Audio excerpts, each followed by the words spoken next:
একটা সুন্দর সকাল দিয়ে আজকে আমার ভিডিওটা শুরু করলাম।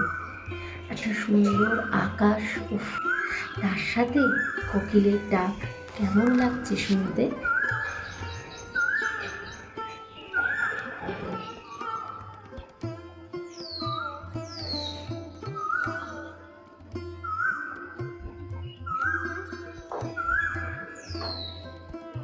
আজকে গাছে কি সুন্দর নয়নতারা ফুটেছে, দেখো এখানে একটা, এখানে দুটো, এখানে একটা, তিনটে, আর এই দূরে একটা, চারটে।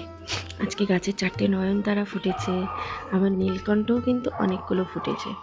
এখানে একটা ফুটেছে, দেন এইখানে একটা ফুটেছে, দেন এই যে এখানে একটা ফুটেছে। আবার এই গাছেও হয়েছে, কিন্তু এই দেখো আমার এখানেও হয়েছে, এই যেখানে একটা হয়েছে, আবার উপরে আরেকটা হয়েছে, দেখেছো? আর এই যে এই ফুলটাও কিন্তু আস্তে আস্তে বড় হচ্ছে, এটা আরেকটু বড় হবে। Welcome to my channel. Hello everyone, আমি ঋতুপর্ণা। আমার এই ছোট্ট পরিবারের সবাইকে জানাই স্বাগত। আর যে যেখান থেকে আমার এই ভিডিও দেখছো, সবাই ভালো থাকো, সুস্থ থাকো, বিন্দাস থাকো। আমিও ভালো আছি। আজকের ব্লগটা একদম এখান থেকে স্টার্ট করে দিলাম। তো আজকে সারাদিন কী করি অবশ্যই তোমাদের সাথে শেয়ার করব। আর আমার ভীষণ পছন্দের জায়গা একটা, সেখান থেকে আজকে আমি আমার ব্লগটা স্টার্ট করলাম। মানে আমার এই গাছগুলো থেকে এরকম সুন্দর আকাশ আর এরকম সকালবেলায় উঠে সবুজ দেখা, যেটা আমার ভীষণ ভালো লাগে। তো তাই এখন থেকে আমার ব্লগটা স্টার্ট করে দিলাম। তো চলতে থাকো আরও আরেকটা দিন আমার সাথে, আর এনজয় করতে থাকো এই সুন্দর মুহূর্তগুলো। চলো, অনেক হয়েছে, এবারে কাজগুলো শুরু করা যাক। সবার আগে জামা কাপড় কাচাটা স্টার্ট করে দিই, কারণ এটা হতে তো টাইম লাগে। তাই সমস্ত বাসি কাজ, শ্রিয়ানকে বাসে তুলতে দেওয়া, এই করতে করতে কাঁচা হয়ে যায়। আর এখানে দেখেছো ব্রেকফাস্ট করছে। আজকে এনার কিছুতেই ঘুম ভাঙছে না। বাবা চা খাচ্ছে আর শ্রিয়ান এখানে বসে বসে ব্রেকফাস্ট করছে। আজকে এনার ঘুম ভাঙতে ভীষণ কষ্ট হয়েছে। আর এদিকে সোহমেরও ওটস রেডি হয়ে গেছে। আর আজকে শ্রিয়ানকে টিফিনে কী দিয়েছি দেখবে, ব্রেড জ্যাম দিয়েছি আর ক্যাশিউ দিয়েছি। ওর কিন্তু এই টিফিনটা ভীষণ ফেভারিট। আর সাথে ফল তো আছেই, সেকেন্ড টিফিন কলা, নাশপাতি, আপেল আর আঙ্গুর দিয়েছি। এই ফলের যেটা না, এই টিফিনটা 15 মিনিটের থাকে। 15 মিনিটের মধ্যে যে শ্রিয়ান এই টিফিনটা মানে শেষ করে ফলটা, এটাই আমার কাছে অনেক। কারণ যা স্লো খায়, বাট ব্রেডের যেটা, ওটা আধ ঘন্টার হয়। এই দুটো ব্রেক হয় তো ওদের। আমিও একদম রেডি হয়ে গেছি, চলো শ্রিয়ানও রেডি, আমিও রেডি। এবার শ্রিয়ানকে টুক করে বাসে তুলে দিয়ে চলে আসি। এসে এই যে দেখেছো ঘর সব পড়ে রয়েছে, এগুলো সব পরিষ্কার করতে হবে। শ্রিয়ান আর সোহম তো রেডি হয়ে বসে আছে। এই হচ্ছে তোর এখনো বাস, এই তো গ্রিন হয়েছে, এবার মন্দিরায় যাবে। ওই যে, হ্যাঁ মন্দিরা ছাড়িনি এখনো। আচ্ছা, মন্দিরের কাছে গেলে তারপরে আমরা বেরোবো। হ্যাঁ বলো। হ্যাঁ, ওখানে মন্দিরা আছে। মন্দিরায় বাসটা যেই যায় তখনই আমরা বেরোই। তো মন্দিরা অবধি বসে বসে দেখে যে বাসটা যাচ্ছে কিনা মন্দিরা অবধি। মন্দিরা গেলেই বলবে মামা মন্দিরায় বাস চলে গেছে, এবার চলো। তো এই যে সবাই রেডি, এদিকটা বেরোলেই ব্যাস। এই যে বসে বসে দেখছে, দেখেছে দেখ। শ্রিয়ানকে বাসে তুলে দিয়ে চলে এসেছি। আজকে যেন কত স্কুল ছুটি আজকে। আজকে এই জন্য বাইরে যে বেরিয়েছি, দেখলাম আজকে অনেক স্কুলের বাস নেই। রাস্তাটা অনেকটা ফাঁকা, নাহলে যা স্কুলের বাস থাকে পরপর কোনো না স্কুলের বাস যেতেই থাকে। তো আজকে দেখলাম সেরকম কোনো স্কুলের বাসই দেখলাম না, মাত্র একটা স্কুলের বাস দেখলাম। আর শ্রিয়ানদের স্কুলের বাসটা দেখলাম, বাকি আর কোনো বাসই দেখলাম না, কোনো ছেলে মেয়েও নেই। কারণ আজকে হচ্ছে এখানে গৌরী গণেশ পুজো। মানে আমাদের মানে এখানে ছুটি দিয়েছে গণেশ পুজোর জন্য, বাট আজ হচ্ছে গৌরী গণেশ পুজো। মানে আজকে গৌরী আর গণেশ দুজনকেই একসাথে পুজো করা হয়। এইটাই হচ্ছে ব্যাঙ্গালোরের মেন পুজো। গণেশ পুজোর থেকেও হচ্ছে গৌরী গণেশ, যেটা একদম সবার মোটামুটি ঘরে ঘরে আর কি, যারা পুজো করে গৌরী গণেশ তাদের।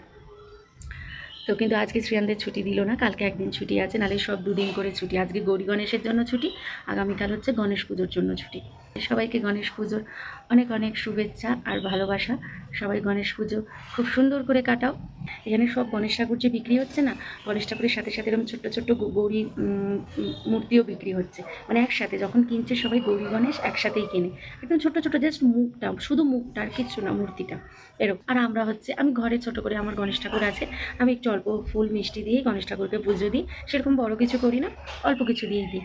তো কাল তো আছে, সকালে পুজো করবো, সকালে গণেশ ঠাকুরের পুজো করে নেবো। আগে তো বিছানাটা গোছাই, বিছানাটা গোছানো দিয়ে আগে কাজটা শুরু করি, কারণ বিছানাটা গোছানো হলে তবে মনে হয় যেন ঘরে সৌন্দর্যটা ফিরে আসে। চলো আগে ওটা কাজটা করে নিই। শ্রীহানকে স্কুলে পাঠানো, সোহমকে অফিস পাঠানো, সব কিছু টাইমের মধ্যে গুছিয়ে নিয়ে এবার একটু নিজের দিকটা দেখলাম। মানে আমার নিয়মিত যে নিত্যদিনের যেটা ওষুধ সেইটা আগে খেয়ে নিলাম সময় মতো। তারপরে চলে আসলাম বিছানাপত্র গোছাতে, কারণ এইটা যদি যতক্ষণ না আমি করতে পারি ততক্ষণ যেন আমার শান্তি হয় না। কারণ বিছানা যদি আমি একবার গুছিয়ে নিই, মনে হয় যে হ্যাঁ, আমার ঘরটা এবার পরিষ্কার টিপটপ। কারণ আবার বর্ষাও এসে যাবে না, তাই বর্ষা আসার আগে একদম বিছানাটা ঝেড়ে ঝুড়ে পরিষ্কার করে নিই একদম। কাচাকুচি কমপ্লিট হয়ে গেছে, এবারে এগুলোকে মেলার পালা। তো বাস চলো এগুলোকে আগে চটপট মেলে দিই। আগে জামা কাপড় মেলা দেখো সমস্ত হয়ে গেছে, একদম দূর দূরান্ত অবধি সব মেলে দিয়েছে। আর এখন এই 3টে দড়ি হওয়াতে এত সুবিধা হয়েছে না, এই দেখো এটা একটা দড়ি, এটা একটা দড়ি, আর এটা একটা দড়ি, 3খানা দড়ি। এই জন্য দেখো রডগুলো এখন আমার খালি পড়ে থাকে, রডগুলোতে মেলতে হয় না। কারণ রডের পেছন দিকটায় তো আর রোদ লাগে না, দড়িটায় যেমন দেখো পুরো রোদ লাগছে একদম, মানে এত দূর অবধি, এই দড়িটা অবধি দেখেছে, জামাটা অবধি রোদ, মানে 3টে দড়িতেই রোদ লাগে, তো খুব তাড়াতাড়ি জামাগুলো শুকিয়ে যায়। এই জন্য পেছন দিকের রডগুলো আর ইউজ করি না, সামনের দিকে 2-3টে রডে খালি শ্রিয়ানের জামাগুলো মেরি। কারণ সামনের রডগুলোতেও কিন্তু বেশ সুন্দর রোদ লাগে, এই যে শ্রিয়ানের জামাগুলো মেলা, ওগুলো ওই রডটায় বেশ রোদ লাগে, তো ওইটা দিয়ে দিয়েছি। তো ব্যাস জামা কাপড় মেলা আপাতত কমপ্লিট। চলো এবার একটু চা খাবো, চা খাওয়া হয়নি এখনো, এখন এবার চা খাবো। চাটা খেয়ে কিন্তু একদম চলে এসেছি কিচেনে। এবারে এখন হচ্ছে ব্রেকফাস্ট রেডি করব। তো ব্রেকফাস্টে আজকে হচ্ছে কি করছি চলো তোমাদেরকে দেখাই, দেখাতে দেখাতে তোমাদের সাথে কথা বলি চলো। তো এখানে তো কুকার রেডি করে নিয়েছি, তার আগে তোমাদেরকে দেখাই যে এখানে কি আছে। এখানে দেখো আগের দিন রাত্রে আমি কাঁচা ছোলা, মটর, তারপরে ওই যে গ্রিন মুগ ডাল যেটা হয়, তো সেগুলো হচ্ছে সমস্ত কিন্তু এখানে ভিজিয়ে রেখে দিয়েছি। এই দেখো, দেখেছো? আগের দিন রাত্রে কিন্তু আমি এটা ভিজিয়ে রেখেছি। এখানে কিন্তু সবুজ সবুজ কাঁচা ছোলাও আছে, দেখতে পাচ্ছ? এই দেখো, জানি না অন্য কোথাও পাওয়া যায় কি, মানে কোথায় কোথায় পাওয়া যায় আমি তো ঠিক জানি না, বাট আমার এখানে পাওয়া যায়। আর এই যে এই দেখো সবুজ রঙের এগুলো, এগুলো কিন্তু কিছুটা কড়াইশুঁটির মতো, এগুলো মটর।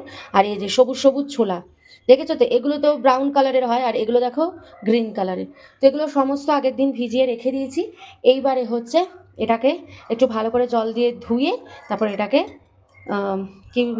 সেদ্ধ করতে দেবো। চলো আগে এটাকে ভালো করে ধুয়ে নিই। তো এই যে ধুয়ে নিয়ে চলে এসেছি দেখো। আর এই যে সবুজ সবুজ মুগ ডালগুলো এখন দেখতে পাচ্ছ তো, ওগুলো তো জলের নিচে চাপা পড়ে গেছিলো। তো এই হচ্ছে সবুজ মুগ ডাল। তো চলো এবার এগুলোকে কুকারে দিয়ে দিই, কুকারে দিয়ে দেবো, দিয়ে অল্প একটু সেদ্ধ করে নেবো।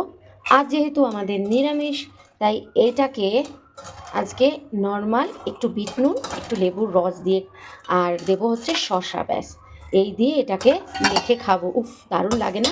আমার তো এখনই যেন জিভে জল চলে আসছে, এখনই মনে হচ্ছে খেয়ে নি, তাই না? চলো এবার জলটা দিই, দিয়ে আগে এটাকে সেদ্ধ বসিয়ে দিই, বাস হয়ে যাবে। এই যে অল্প নুন দিয়ে দিলাম, এবার কুকারটাকে বন্ধ করে দিই। চলো একেবারে সেদ্ধ হয়ে যাক, তারপর তোমাদের সাথে দেখা হচ্ছে। আঙ্গুরগুলো আগের দিন কিনে এনেছিলাম, এবারের আঙ্গুরগুলো কি বড় বড় দেখেছো? অন্যান্য সময় ছোট ছোট পাই, আজকে দেখো কি বড় বড় আঙ্গুরগুলো পেয়েছি, লাল আঙ্গুরগুলো। তো এগুলো সমস্ত ধুয়ে জল টল ঝরিয়ে কিন্তু রেখে দিয়েছি। আর যেমন আমি এই বাটিটার মধ্যে রেখে দিই, রেখে ফ্রিজে রেখে দিই, কারণ শ্রীহান খায় তো, তো একসাথে তো অনেকগুলো খেতে পারে না, তো ওই জন্য নষ্ট হয়ে যাওয়ার ভয় থাকে। তো তাই জন্য কী করেছি, ওই সব একভাবে ধুয়ে ফ্রিজে রেখে দিই, তাতে বেশ ভালো থাকে আঙ্গুরগুলো। আর এয়ার টাইটে রাখি তো এই জন্য আরও ভালো থাকে। আর এটাকে কী করি বলো তো, এটা যদি এখান দিয়ে ঢুকে, মানে এই কভারটা লাগানোর পর যদি এটা দিয়ে আটকে দিই না, উফ, পুরো একদম এয়ার টাইট হয়ে থাকে, আর খোলেই না। দেখো, এই দেখো, দেখেছো? একদম ঢাকাটা খোলে না, এত সুন্দর আটকে থাকে। তো এই জন্য আমি সবসময় ফলটা এটার মধ্যেই রাখার চেষ্টা করি। আর এই যে দুটো আঙ্গুর নিয়ে নিয়েছি, এখন এটা আমি একটু খাবো, তাই জন্য দুটো নিয়ে নিয়েছি, খাবো এখন আমি। আর এখানেও কিন্তু আমি আগের দিন রাত্রে এই যে কাঁচা বাদাম ভিজিয়ে রেখে দিয়েছি, ওটাও, এটা তো আর সেদ্ধ করবো না, তো ওই ছোলাগুলো সেদ্ধ হয়ে গেলে ছোলা মটর তার সাথে এটাও একসাথে মেখে খাবো। তো এগুলোও কালকে আমি ভিজিয়ে রেখে দিয়েছিলাম। এগুলোকেও ধুয়ে নিয়ে চলে এসেছি, এটারও একটু জলটা ঝরে নিই, কারণ প্রচুর নোংরা বেরোয় এগুলো থেকে, তাই জন্য ভালো করে একদম কচলে কচলে ধুয়ে নিয়েছি। আজকে অনেক দিন বাদে আবার তোমাদেরকে আমার বাসন ধোয়া দেখালাম। আগে যেমন নিয়মিত দেখাতাম। এখন মা আসার পর থেকে কি হয়, কখনো মা ধুচ্ছে, কখনো আমি ধুচ্ছি, তাই আর বাসন ধোয়াটাও আজকে এখন কিন্তু ভিডিওতে সেরকম দেখানো হয় না। বাট অনেক দিন বাদে আজকে একটু তোমাদের সাথে শেয়ার করলাম। ভাবলাম অনেক দিন দেখাইনি, আজকে একটু দেখাই। ওই চাটা খেয়েছি না, চায়ের টুকটাক কিছু বাসন ভরেছিল সেটা ধুলাম, আর শ্রিয়ানের বাটারের যেটায় রাখি সেই বোলটাকেও ধুয়ে নিলাম। এদিকে দেখো আমার ছোলা মটর এগুলো কিন্তু সমস্ত সেদ্ধ করা হয়ে গেছে, আর শসা, ধনেপাতা, কাঁচা লঙ্কা, লেবু এগুলো কেটে ফেলেছি। এবার জাস্ট একটু ওই বিট নুন আছে আর একটু লেবুর রস, ব্যাস এই দিয়েই শসা, ধনেপাতা, কাঁচা লঙ্কা এই দিয়ে মেখে নিলাম। উফ, দারুণ লাগে কিন্তু খেতে। আর শ্রিয়ানের বাটারও শেষ হয়ে গেছিলো, তো শ্রিয়ানকে তো এখন অবধি আনসল্টেড বাটারই দিচ্ছি। তো সেটাই দেখো এখন ছোট ছোট করে টুকরো করে কেটে নিই, তাহলে কি হয় সুবিধা হয়, একটা একটা টুকরো বা দুটো টুকরো যখন যেরকম টুকরো লাগে সেরকম তুলে নিলে না সুবিধা হয়। তো এইভাবে আমি ছোট ছোট টুকরো করে কেটে এই বাটিটার মধ্যে রেখে দিই, দিয়ে ফ্রিজে তারপর রেখে দিই, খুব সুবিধা হয়। তো এই যে আজকে আমাদের ব্রেকফাস্ট, পাউরুটিগুলোকে কী করেছি বলো তো, ব্রেডগুলোকে হালকা তেলের মধ্যে এপিট ওপিট ভেজে জাস্ট ওপর দিয়ে একটু বিট নুন দিয়ে দিয়েছি। আর এই যে ছোলা মাখা তো রয়েছে। আজকে কিন্তু দারুণ ব্রেকফাস্ট হয়েছে আমাদের। তো ব্রেকফাস্ট করে স্নান করে একদম তোমাদের সামনে চলে আসছি। এইবারে এখন রান্না করব। আজকে ভাবছি তোমাদের সাথে একটা রেসিপি শেয়ার করব। কিসের রেসিপি বলো তো? পনিরের। একটা দুর্দান্ত নিরামিষ পনিরের রেসিপি তোমাদের সাথে আজকে শেয়ার করব। একদম বেশিক্ষণ লাগবে না, 10 মিনিটে তুড়ি মেরে রেসিপিটা তৈরি হয়ে যাবে। খুব ইজি রেসিপি। তো ভাবছি আজকে সেটাই তোমাদের সাথে শেয়ার করব। একটু অন্যরকম রেসিপি, একটু অন্য জিনিস দিয়ে। চলো বরং সেই রেসিপিটাই শেয়ার করি, বেশি কথা না বলে। পনির করার জন্য সবার আগে আমাদের দরকার পনির। তো এই পনিরগুলোকে দেখো সুন্দর করে ছোট ছোট করে টুকরো করে নিয়েছি। এইবারে পনিরের জন্য যা যা লাগবে চলো দেখাই। গরম মশলার মধ্যে নিয়েছি গোটা লবঙ্গ, গোটা দারচিনি, গোটা এলাচ, গোটা গোলমরিচ আর জয়িত্রী, আর এক কাঁচা লঙ্কা আর আদা, পোস্ত, কাজু, আর লাগছে কিন্তু দুধ, আর তার সাথে লাগছে মালাই। এই মালাইটা কিন্তু একদম আমার ঘরের, এটা কিন্তু কোনো কেনা মালাই নয়, একদম আমার ঘরে বানানো মালাই। ঘরে বানানো মানে ওই যে ঘরে যেরকম মালাই তৈরি করা হয় সেরকম। তো ফার্স্টে আমাকে কি করব বলো তো, পোস্তটাকে আগে গুঁড়ো করে নেব। আর পোস্তটাকে শুকনো যদি এরকম গুঁড়ো করা যায় তাহলে কিন্তু খুব সুন্দর গুঁড়ো হয়। এরপরে এর মধ্যে দিয়ে দেবো কাজু, কাঁচা লঙ্কা, আদা আর জল, পরিমাণ মতো জল, যেটা দিয়ে এবারে আমি সুন্দর একটা পেস্ট বানিয়ে নেব। তো পোস্ত আগে শুকনো গুঁড়ো করে নিলে পোস্ত কিন্তু খুব সুন্দর পেস্ট হয় তারপর জল দিয়ে। তো কড়াইতে এবার দেখো আমি তেল দিয়ে দিয়েছি আর দিয়ে দিলাম ঘি। তো এই রান্নাটা আমি তেল আর ঘি দুটোই ইউজ করছি। তো ফার্স্টেই দেখো গোটা গরম মশলা যা আছে সেগুলোকে দিয়ে ভালো করে গরম মশলাটা ভেজে নেব যাতে একটা সুন্দর স্মেল ছাড়ে। আর যে পেস্টটা রেডি করেছিলাম পোস্ত, কাজু, আদা, কাঁচা লঙ্কার, তো সেই পেস্টটা ঢেলে দিয়ে এবারে এর মধ্যে একটু নাড়াচাড়া করতেই তারপরে এর মধ্যে দিয়ে দেবো হলুদ গুঁড়ো, ধনে গুঁড়ো আর অল্প কাশ্মীরি লঙ্কার গুঁড়ো আর নুন দিয়ে এটাকে ভালো করে নাড়াচাড়া করে নিতে হবে মশলার সাথে। দেন মিক্সিটার মধ্যে যেটুকু মশলা লেগেছিল মানে পেস্ট, সেটাকে একটু জল দিয়ে ধুয়ে সেই জলটাকে দিয়ে দিলাম, দিয়ে ভালো করে এবার নাড়াচাড়া করে এই জলটাকে কিন্তু আস্তে আস্তে শুকিয়ে পুরো ঘন মশলাটা বানিয়ে নিতে হবে। তো দেখো আমার কিন্তু জল পুরো শুকিয়ে গেছে। এইবারে যে কাঁচা দুধটা ছিল সেটাকে আমি এর মধ্যে দিয়ে দিলাম, দিয়ে ভালো করে দেখো মশলার সাথে মিশিয়ে সুন্দর কিন্তু এটাকে ফুটিয়ে নিলাম। তো এবার এটা যখন ফুটতে থাকবে তখন ওই কেটে রাখা পনিরের টুকরোগুলোকে আমি ছেড়ে দেবো। আর আমি কিন্তু পনিরটাকে কাঁচাই রেখেছি, ভাজিনি কিন্তু। তো একে একে দেখো সমস্ত পনির দিয়ে ভালো করে পনিরের সাথে একদম নাড়াচাড়া করে নিলাম। ব্যাস এবার এটাকে একটু ফুটতে হবে, আর মানে যে জলটা দুধটা পড়েছে সেটা একটু ঘন হয়ে আসবে। ব্যাস যেই ঘন হয়ে আসবে দেখো এবারে আমি মালাইটা দিয়ে দিলাম, যে মালাইটা আমি রেখেছিলাম। তো সেই মালাইটা দিয়ে একদম আবার সুন্দর করে নাড়াচাড়া করে ব্যাস এটা কিন্তু বেশ একটা সুন্দর স্ট্রাকচারে চলে আসবে। নামানোর আগে দিয়ে দিলাম একটু গরম মশলা। ব্যাস পনির রেডি। একদম সিম্পল পনির, 10 মিনিটেই তুড়ি মেরে রেডি হয়ে যায়। আর নামানোর আগে আমি গ্যাস অফ করে দিয়েছি, বাট নামানোর আগে একটু চিলি ফ্লেক্স দিয়ে দিয়েছি। তো এই যে আমার পনির একদম রেডি। তো কীরকম লাগলো তোমাদের বলো? ঝটপট 10 মিনিটে তৈরি আমার নিরামিষ পনির। তোমরাও কিন্তু বাড়িতে ট্রাই করে দেখো। পনিরের রেসিপিটা কেমন লাগলো অবশ্যই কিন্তু তোমরা আজকে কমেন্ট করে জানিও। তো একদম সিম্পল স্টাইলে একদম পনিরের রেসিপি তোমাদের সাথে শেয়ার করলাম। এবারে শ্রিয়ানের বাস এসে যাবে, এবার শ্রিয়ানকে গিয়ে নিয়ে আসি, এসে আবার দেখা হবে। শ্রিয়ান স্কুল থেকে এসে একদম স্নান টান সেরে খেতে বসে পড়েছে, দেখেছো কিভাবে খাচ্ছে। আলু ভাজা দিয়েছিলাম, আলু ভাজাটাকে খেয়ে ফাঁকা করে ফেলেছে। এখন এই ভাত খাচ্ছে, দেখো সব বেছে বেছে ফেলছে। আমি খাওয়াবো তো সব খাইয়ে দেবো এবার। ও একা দিলে এরম বেছে বেছে ফেলে দেয়, দেখো। এই আমি দেখছি সব, এবার আমি কিন্তু খাওয়াবো তোকে। দুপুরের মেনু যদি এরকম হয় তাহলে তো মনে হয় রোজ রোজ এরকম নিরামিষ খাওয়াই ভালো। পনির, আলু ভাজা, আমের আচার, তার সাথে পরোটা, উফ! আজকের লাঞ্চ বলো ব্রেকফাস্ট বলো সবই কিন্তু জমে গেছে। তারপরে শ্রীহান দেখো এখানে কালার করতে বসেছে। গাড়ি কালার করতে গিয়ে গাড়ির চারপাশ একদম আকাশি কালার করে দিয়েছে।